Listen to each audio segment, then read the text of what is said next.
के पत्थर की दीवार को तोड़ करके भगवान उस हिरण्याक्ष के पास पहुंचे।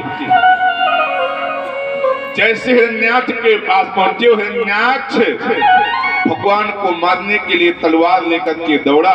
कुछ देर तक तो भगवान ने उसके साथ युद्ध में खेल खेला, लेकिन अंततोगत्वा अपने बड़े बड़े नाखूनों से भगवान ने हिरण्याक्ष को पकड़ करके हाथों में जकड़ करके नाखूनों से फाड़ करके उसका प्राणांत कर दिया। हिरण्याक्ष को मार करके धरती को निर्मल करके ब्रह्मा जी को सौंपा कि सृष्टि का निर्माण किया जाए। भगवान के 24 अवतारों में भगवान का पहला अवतार सनक सनंदन सनातन सनत कुमार और दूसरा अवतार भगवान का हुआ क्षणिक अवतार 12 अवतार। 12 अवतार में आकर के भगवान ने हिरण्याक्ष का वध किया।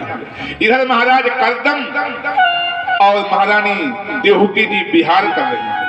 और उस विहार में उनके आश्रम में क्या हुआ, जैसा भगवान का आदेश था उस प्रकार से महाराज कर्दम और देवहूति ने 9 कन्याओं को जन्म दिया। किनको दिया?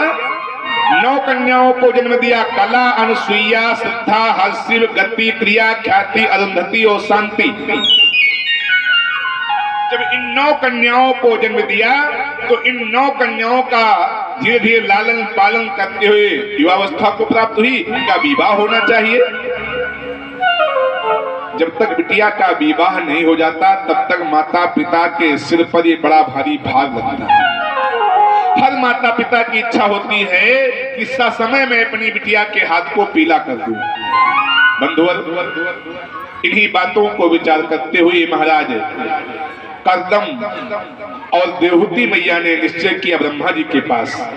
ब्रह्मा जी के पास गए और कहा, महाराज अब मेरी पुत्रियां जो हैं विवाह के योग्य हो गई हैं, इनके योग्य वर की व्यवस्था किया जाए। ब्रह्मा जी ने कहा, आपको वर ढूंढने की आवश्यकता नहीं है। मैंने 10 मानस पुत्रों को उत्पन्न किया है और अभी तक मेरे 10 पुत्र कुंवारे हैं। इन 10 पुत्रों में तुम जिनको चाहो अपनी 9 बेटियों को ब्याह दो। अब प्रस्ताव रखा गया विवाह का, तो नारद जी उछल करके बाहर खड़े हो गए। अच्छा देखो, नारद जी की यहाँ होशियारी भी देखिए। नारद जी ने सोचा कि उनके 9 बिटियां हैं और हम 10 भाई हैं। अगर सारे के सारे लोग तैयार हो जाएंगे तो एक की व्यवस्था गड़बड़ हो जाएगी ना, कहाँ ढूंढेंगे। इसीलिए नारद जी को कहा जाता है कि नारद माने कल्याण। नारद जी ने जहां भी जो भी कार्य किया वो संसार के कल्याण के लिए ही किया है। जैसे विवाह का प्रस्ताव रखा गया, नारद जी उछल करके खड़े हुए, लगा भैया मैं विवाह नहीं करूंगा, मुझे विवाह की आवश्यकता, हाँ ये 9 भाई है इनका विवाह कर दो। कर्दम जी ने सोचा कि बड़ा अच्छा है, हमारे 9 बिटियां हैं, कहीं नारद जी तुम भी तैयार हो जाते तो 10वीं ढूंढने कहाँ जाते हैं। और जब नारद जी उछल करके बाहर खड़े हुए, ब्रह्मा जी का आदेश हुआ और फिर ब्रह्मा जी की अनुमति पा करके महाराज कर्दम मुनि ने ब्रह्मा जी के 9 मानस पुत्रों के साथ अपने 9 पुत्रों का विवाह कर दिया। सुखदेव जी कहते हैं कि मारीचय कला प्रातरनम समाम मथा सिद्धा मंगिर से अथक्षत पुरस्तुतम हविरे भुवम पुलहाये गति में युक्ता कृतवे चाक्रियां सतीं ख्यातिं चा भृगवे अयक्षम अविष्ठयाम अरुंधति।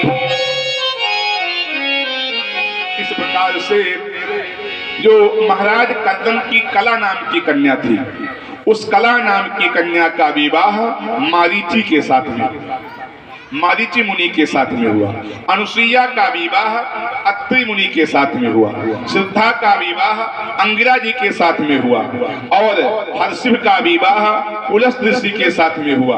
पुलहा नाम की जो कन्या थी वो गतिमान जी को दी गई और क्रतु के साथ में परम साध्वी क्रिया का विवाह हुआ। भृगु जी के साथ में ख्याति का विवाह हुआ। वशिष्ठ जी के साथ में अरुंधति का विवाह हुआ और अथर्वा ऋषि के साथ में शांति नाम की जो कन्या थी उसका विवाह हुआ। और फिर इस प्रकार से श्री कर्दम जी महाराज ने अपने 9 पुत्रों का विवाह ब्रह्मा जी के 9 मानस पुत्रों के साथ में कर दिया। जब करदम जी ने अपनी 9 पुत्रियों का विवाह कर दिया, तब करदम और देवहूति को आज फिर याद आया। क्या याद आया? कि मैंने जब तपस्या किया था तो भगवान चतुर्भुजी मूर्ति में मुझे दर्शन दिए थे और मैंने उनसे निवेदन किया था कि प्रभु एक बार जीवन में और मुझे दर्शन दे देना। और जैसे ही आज महाराज करदम और देवहूति के मन में ये इच्छा हुई,